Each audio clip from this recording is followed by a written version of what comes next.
Okay, good morning and welcome everyone. Thank you for joining our May session of West Meets East. We're excited to have you. I'm Heidi Mecham. I'm the Executive Director of the Workplace Disability Network of the Black Hills. And I'm Vicki Stewart. I'm Executive Director of Employment Disability Resources in Sioux Falls. So today we're talking about accessibility and tourism in South Dakota, how inclusive practices can improve visitor experiences, strengthen businesses, and create opportunities for both travelers and employees. I am super excited to introduce someone that I've known for a little bit. We worked with her here at WDN, but she's also done a lot of work in the Black Hills. Kelsey Stine, she was also the founder of Vela Creative Co, and she created an accessibility advocate tourism blog here in South Dakota, but she's also a disability advocate who works in our community all throughout our area, just really trying to promote that equality and accessibility for everyone. So as a disabled entrepreneur, she shares real world insights on accessible tourism. Sorry, that is my dog. Through her work. She is a creator of Accessible Black Hills, where she highlights accessibility experiences across the region, and she collaborated with local businesses. Her work today includes storytelling, content creation, including a blog series with Visit Rapid City, focused on accessibility and travel. And Kelsey brings a practical lived experience perspective on how accessibility shapes both visitor experiences and business success across South Dakota tourism industry. So welcome, Kelsey. We're excited to have you here today. Thank you. We're so excited to have you. Perfect. No, this is so fun. I love what you guys are starting, this new East meets West. So yeah, got to give it a whirl. So as our guest today, we'd just love to hear a little bit more about your journey and the work that you do. So would you be willing to share a little bit about yourself and kind of what led you to accessibility advocacy?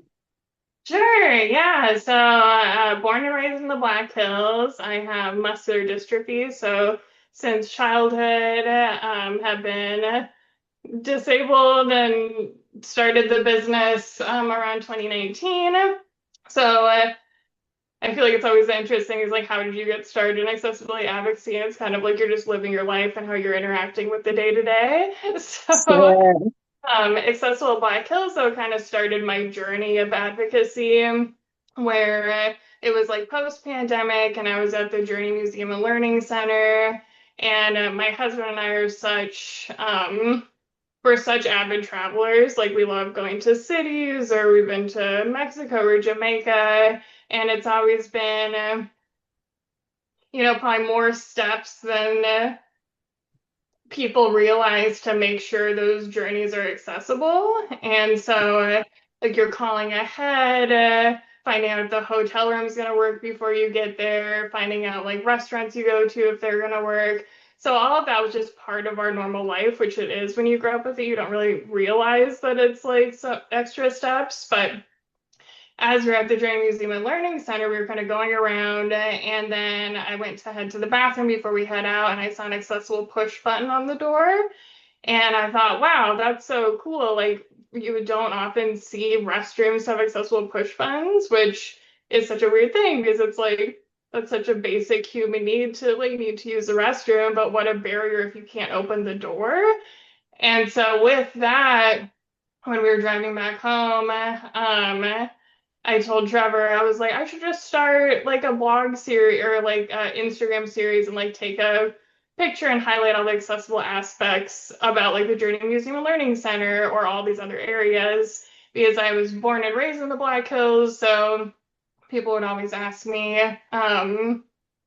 like, how accessible is the Black Hills? I'm like, oh, it's great. And I'm like, well, because I know that there's like a back entrance here, or you can go here for restrooms, but not here. So it really is like what became my normal through trial and error, like, is so intimidating for tourists, as well as I know going to other cities, kind of the barriers that, like, unless you know, there's so much like stress and anxiety before you get there. Right. So did you have like a a certain app, or like did you rate places or just kind of write about them? How did that work? Yeah, to start, it was just Instagram, and it was Instagram for a while. I'd take like a big assortment of photos, so not highlighting just the accessibility aspects, but highlighting like the experience as a whole, which is so fun. So it's like, here's some of the exhibits, here's like the doors, you can see like how you get in, and here's like why you would want to visit, and then here's a picture of the toilet so that like you can know it's there. So it was just a fun like I get to highlight the area I love, but also put in those accessibility aspects without it just seeming like an Instagram full of like just bars and toilets. Like it's still like why in the first place do you want to go and engage in it? And like congratulations, they did a great job. So many people can. So Instagram was really it. And then the caption, yeah, kind of shared about the experience and then did a bullet list of some of the like top accessibility things that I had. And so through a lot of that, Instagram got a lot of attention pretty fast, just because it was such a visual platform, and that maybe method wasn't like as locally around here, and then like tagging the businesses. So they would reshare as well as comment like, what else can we do? So it really was just that awareness Mm. piece of people like you don't know what you don't know, and so like they like you want to keep educating yourself. You should never feel shame for like, oh, I didn't know that. It's like, well, now you do know you can make change. No, like, there's so much, and you'll never know everything in the world. Like, there's so much. Right. Right. I love it. That's a great, great story. And I'm glad that I'm not the only one taking pictures of toilets and grab bars and those things. It's so Right. noticeable when you travel for sure. And I agree. I think it's a great way to bring awareness to everybody because a lot of Mhm. those things benefit the whole community, not just people with disabilities too. I mean, who hasn't used a push button once or twice before? Um, Absolutely. so yeah, it makes a big impact. So thank you for what you do. Thank you. Well, and for me, one of the first sessions that I picked up that Kelsey had done is there's a new restaurant here in Rapid City that she went to, that she did, and a kind of a review of them and their accessibility. But one of the things I really appreciated is, Kelsey, as you went beyond just the accessibility in terms of your wheelchair, you also talked about it in terms of other disabilities that may not be as visible. Like for me, example, I have deafness and I wear hearing aids. And so you talked about the fact that there was a lot of echo in that room, which was really nice to know for me going in, because then we could, for me to be able to hear in there, I knew what I needed to do, or maybe seat in a different area or a specific area. Of course, there's no reduced echo in that building, but it was still nice to know ahead of time, like, oh, don't plan on a conversation of much when I'm enjoying their wonderful food, because it is so echoey in there. Which kind of brings us to that next topic. Like when people hear accessibility, they often do think about that physical accommodation. And as you demonstrated, it's really much more broader than that. So like, how do you define accessible tourism, and what are some common misconceptions that businesses have about accessibility in terms of that? Sure. I mean, I think that's a good point. Is like, uh, everyone knows like a ramp does this, like that physical piece, but there is just like this whole spectrum of disability, both visible and invisible. So a huge kind of part of my journey was um like I have my lived experience, and I'm not a monolith for people named Kelsey with brown curly hair that use a scooter. Like everyone's vastly different with their needs and everything. So part of my kind of adventure was like the deep dive into education of the full spectrum of disability and those universal design principles. Because like you have the ADA, and that was designed for like the median, so like restrooms, or not restrooms, bathrooms in hotels in accessible rooms. 80% of wheelchairs users cannot use the shower in the accessible restroom. So it's like there's such a scope. So I think accessible tourism to me is really, how are you how are you educating and implementing for all the different types of disabilities, and don't let that scare you from even starting. Because I know I had so many like imposter syndromes when I first started, because I'm like, people looked at me locally and like, magazines and like interviews, and I'm like, oh my gosh, I know so little. And I'm like, that's part of it though. Like everyone knows so little until you just like keep reading books or adding things or knowing more.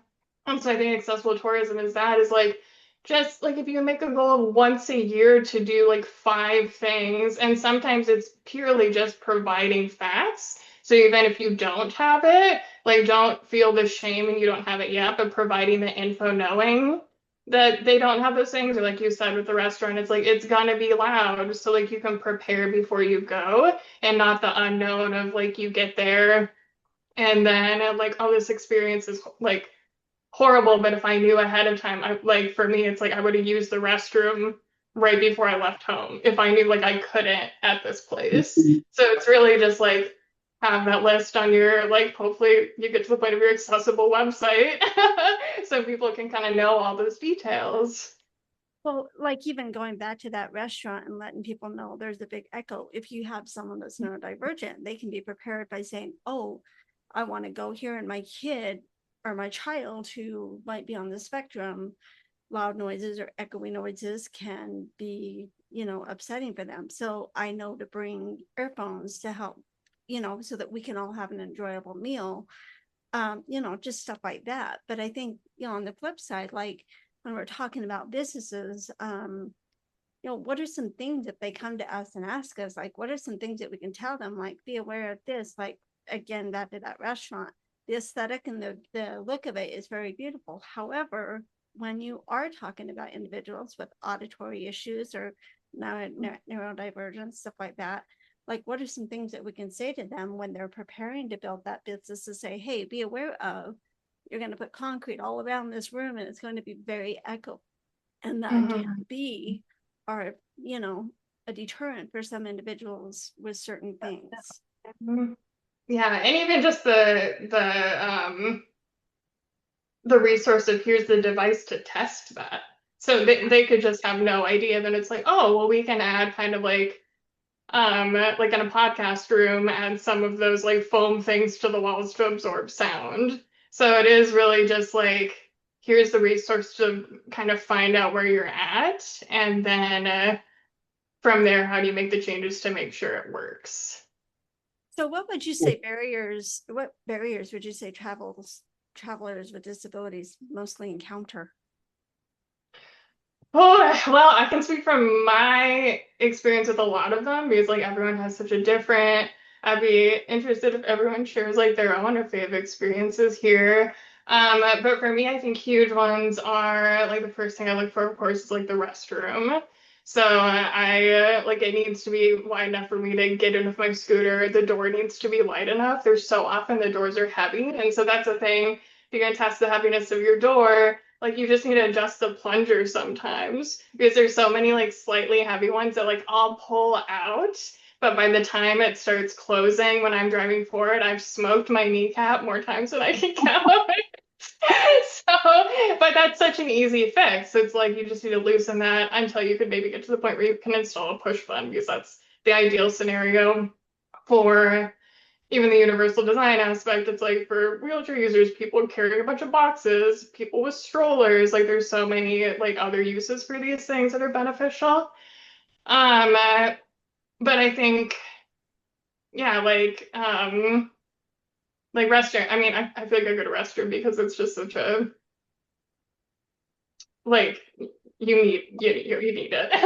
Like, but there's things if it's too loud or if you go to like events and there's no flash warning, like that could trigger seizures. Like just like the education of what's there and like the slight changes in fixing that. So like in a restaurant, for example, it's like have the high tables if you use a power wheelchair where that it's taller, and have other tables if a manual wheelchair and you're lower.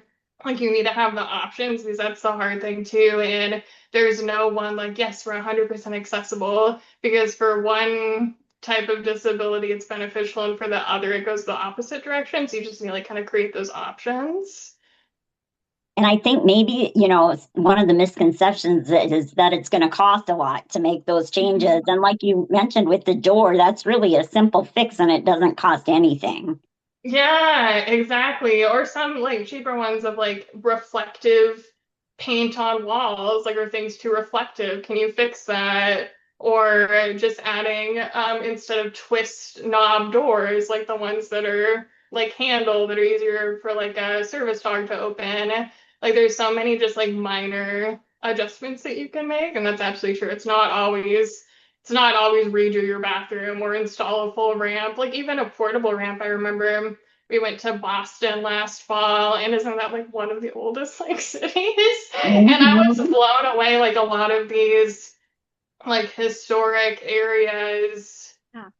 They have like a little doorbell on the outside, and you'll ring the doorbell, and then they'll bring out the ramp so you can get inside. So it's like just these kind of temporary like fixes, but I was like, that's great, and they're immediately honest. You're not like waiting in the cold or anything. So something like that, especially when like if you're not the landlord of the business and you can't like redo the sidewalk to build something in, like that portable option to at least have an option. Even in Spain, when we went to Spain, that was a thing. So there's so many like little accommodations. It's just the comfort of like you were thought of and you weren't an afterthought. I think that's so important. Oh, that's huge, very huge.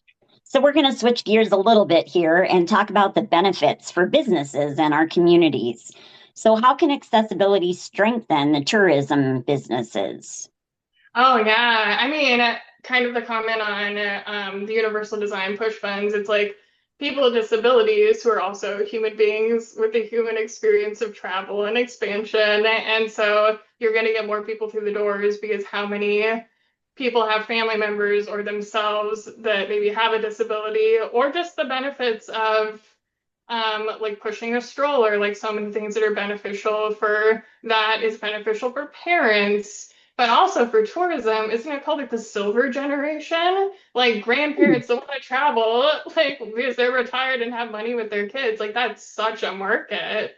And so for businesses, like you're leaving so much potential, like people coming through your doors out if you're eliminating like this accessibility, not just for the person with the disability, which you definitely should obviously prioritize that, but like I know so many people that are like, well, I'm not going to go to this place because of principle, because they're not accommodating to you, and they've been aware of it.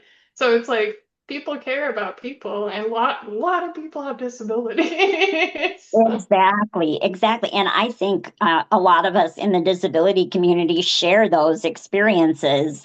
And if we have a bad experience somewhere, we kind of spread the word. So it really does or can affect that business because they won't maybe get as many customers if there's barriers like that.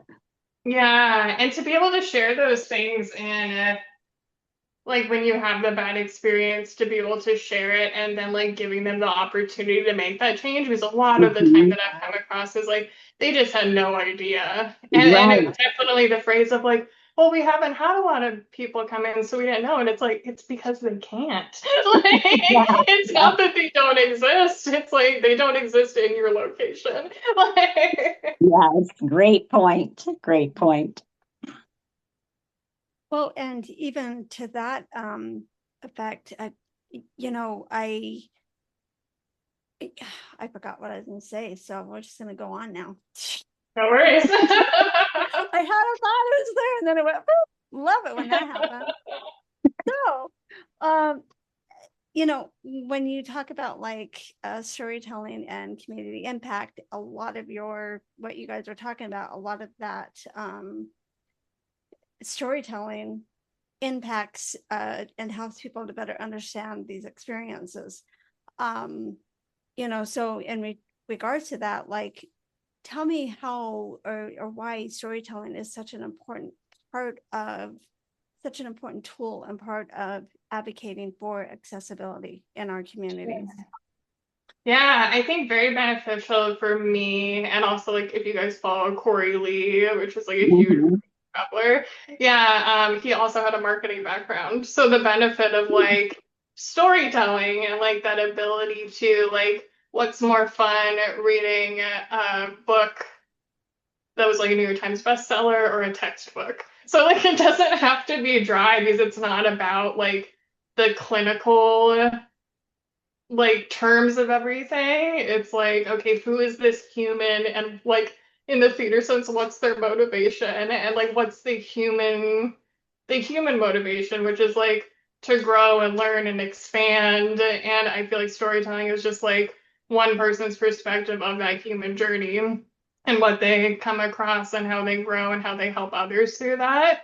So I think it's a way to educate without like a textbook example. Yeah.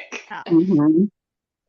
So tell us about what it's like to work with Visit Rapid City and do your accessible travel blog with them. Like, how have they been about it? Yeah, oh my goodness, Visitor Rapid City has been so fantastic. So when I started Accessible Black Hills 2021 on Instagram, they were one of the first people to DM me. And they're like, oh, we're starting like, or they've been in the process of like trying to become kind of like a source for a lot of accessibility, like locally and in tourism. So we connected right away. And it's kind of like evolved since then. And right now we're doing and it started last year, just like accessible blog series. And so it's kind of like what we were doing with Accessible Black Hills, where we're going to like 5 locations, kind of doing like the itinerary of a day that a tourist could see, where like, oh, we started at Off One Acre and got food for picnic baskets. And then we went to Veterans Trail and then highlighting like the destination, why it's fun, but then those accessibility aspects with it. So that's been nice with like their platform to really like for them to put at the forefront and just having the representation of people with disabilities has been huge. And we just did one that'll come out maybe next month or the month after on their trolley tour.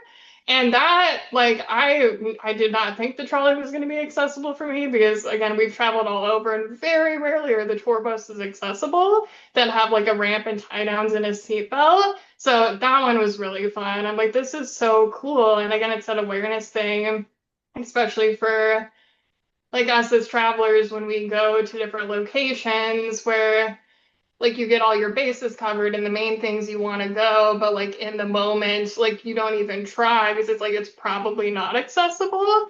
But a lot of times it is, but people just don't know. So Visit Rapid City has been fantastic just with their awareness, the representation just in photos and photos outside of just this disability blog series. Like they'll use it just in their newsletters. So it's not just, oh, here's like all about the disability. It's the experience of tourism includes people with disabilities. So they've been lovely. I think Love it.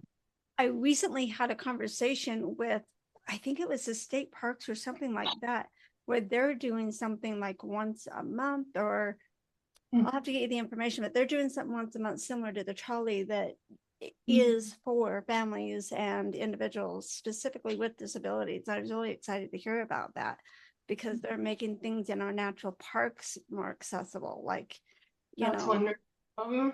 Yeah, there are so many like the locally and maybe other state ones, so kind of tangent on that is that accessible track chair. Have you guys seen that? Yes, It's like big like yes, track wheels and you can rent that for free for the day with a trailer. Like how right, cool is that? It's actually, yeah, yes, that is one thing to be able to get out in nature. Um, that's such a great resource for them to provide. for sure. I see we're almost at 10:30. Should we see if there are any questions from our audience? Yeah. Does anyone have any questions? I have a question. So I'm joining from the Black Hills Area Community Foundation. So we don't work really in the tourism space. We work more in the nonprofit space. And this just made me think about if we are providing grants to nonprofits to organize events, or if we are organizing events ourselves. Is there a sort of a checklist or a resource that we could look at to refer grantees too, or to look at ourselves to make sure that we're like kind of checking off some of these main items, like you said, about the bathroom. That's a good Sure. question. That is a really good question. I know, so I don't have one like that I can send you right now, but I know there's different like blogs that exist on different organizations that have specific like event focuses. But there is a site, I think it's based in the UK, but I think it's just called Universal Design, and they have these massive, very comprehensive, like maybe created by an architect, like books. But you could dive into those, and then they have synopsises on their site. But Vicki, Heidi, do you guys know of any resources too? Because you definitely have Yes, yes. conversations. I would suggest the Rocky Mountain Oh yeah. ADA Center. They have some really good guidance as far as accessibility, and they have guidance for temporary events, outdoor events. So whatever your event is, there's specific guidelines that you can follow to make it more accessible for everyone. Very cool. Thank you so much. The other thing I will add, Nicole, since you're in that grant giving business, Elevate Rapid City actually has created a grant for businesses, you know, like what Kelsey was speaking to in Boston. There's areas in Rapid Cities, there's areas all throughout South Dakota and the Midwest where we have some very old buildings that are grandfathered into an older version of the ADA, and they're looking for ways to be able to afford and implement some accessibility tools. So Elevate Rapid City has actually come up with a grant that businesses can access twice a year, get up to $500 each time, that will help offset some of the costs in trying to put those tools into place for businesses that are maybe locked into some of those grandfather clauses, or historical, or they're in a historical building that doesn't maybe allow some of that stuff to happen. So they've got to come up with some alternative options. So, and I thought that that was a really neat idea to provide to businesses some funding to help them do that accessibility piece, so that our businesses, small and large, can be more accessible to individuals with disabilities. So that might also be something for your organization to consider is, you know, is there something like that that can be provided to the organizations in the area if they're trying to become accessible? Sure, that's a great thought. What is that grant called so I can look it up and see sort of how it's outlined and framed? It's a great, I think it's called the Work Accessibility Grant. I can Great. send you that information or find it really quick. Oh, I see it in the chat. Yeah, Crystal's on and she works for Visit Rapid City, so she just popped in the chat. Oh, perfect. Or sorry, not Visit Rapid City, Elvie Rapid City, yeah. Great, I got it. Thank you so much. That is really good to know about. And a kind of tangent off of that, like there are the like physical accommodations that kind of cost to implement different things, but also just like education of people at events. So they're kind of aware of just how to interact with people with disabilities and like the full scope, and like, you know, ask if someone needs help. Don't just assume and help them. Just kind of those like how to, yeah, there's the whole education aspect of it. So trainings series like this are fantastic for just get people to attend and be in that conversation with people with the lived experience of disability is so important. That's a great And practice. Heidi and I both offer those trainings at no cost, disability etiquette. So if you would like to reach out to us, we'd be happy to help with that as well. Absolutely. Great, yes. And where can I find your emails? We can. I'll put mine in the chat if you'd like. Yeah, it would be great to have the option. I might start just like a Google Doc with all of these resources. So when we have events coming up, we can look and see what might make sense. I love it. That's great. I have a question. Also in Oh, the go chat, ahead. I went ahead and put the information for all of you on that Elevate Rapid City grant that's here in the west side of the state. If you're interested in that with the Elevate Rapid City. Thank you. Go ahead. You had a question? I am outside of the Rapid City area and I work with a local library, and it is a historic building, so we cannot do the accommodations. We can't make any modifications to the building itself in order to be accommodating. But I wanted to ask more about, Kelsey, you had said that when you were in Boston, I believe that there was a buzzer and they could just come and put out a ramp for you. Was that correct? That would Yeah, be the buzzer, okay. or I've seen other plaques that just have like a phone number on it if you can't install like the buzzer. And just, I think that's the training aspect of making sure someone's very aware of that, because that would be so unfortunate if people Okay. expect it and it was cold out and they're waiting for a while. But yeah, I think that Well, would be huge, just a little accommodations of like not waiting a long time, but being like, oh, you yeah, guys need something. And I didn't have to go find the number on a website. Like it was very much at the forefront, that buzzer. So that was love. perfect. Okay, Mhm. it's a city building, and I'm wondering how they've gotten by this long. So I was hoping to make a suggestion. Thank you so much for your time, all. Yeah. And Well, I'm this is, not sure. Oh, go ahead. I was saying this was fun. I love the informal, like you said, just like the conversation. Like it's very lovely versus like preparing a speech to talk. I was like, this is great. Oh, good. So, Good. Kelsey, if you had our listeners take away one message from today's conversation, what would you hope it would be? What would you? Oh, I would just say without immediately overwhelming yourself to stop, just like constantly seek more education because it's like awareness, action, then change. And so if you're more aware of things, maybe you can have those conversations with other people like, oh, I noticed that like you don't have a push button at your door. What would it take to get that? Why haven't you yet?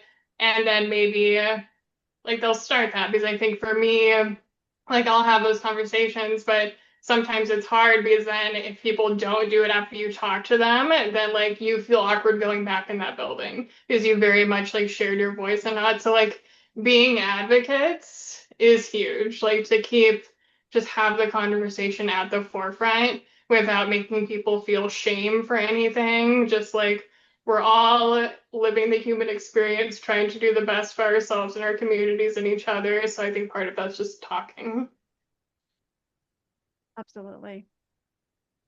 And, and I think also too, we're saying that, because Vicki and I deal a lot with working with workplaces, trying to do these accommodations, but when businesses are accommodating their guests and their customers, whoever's coming into that business, if they're doing that work, then most often they're probably doing the work behind the scenes too. So it's kind of a twofold situation. And if you see businesses that are accommodating their employees, then they're most likely willing to accommodate their guests as well. So that's kind of how it ties in all together. Is it all in the end there is definitely a return on investment for doing these accommodations because it brings more people in, as Vicki and Kelsey said, word of mouth spreads, like especially in the disability community. If we can we meet people with similar disabilities or even completely different disabilities, we talk amongst ourselves and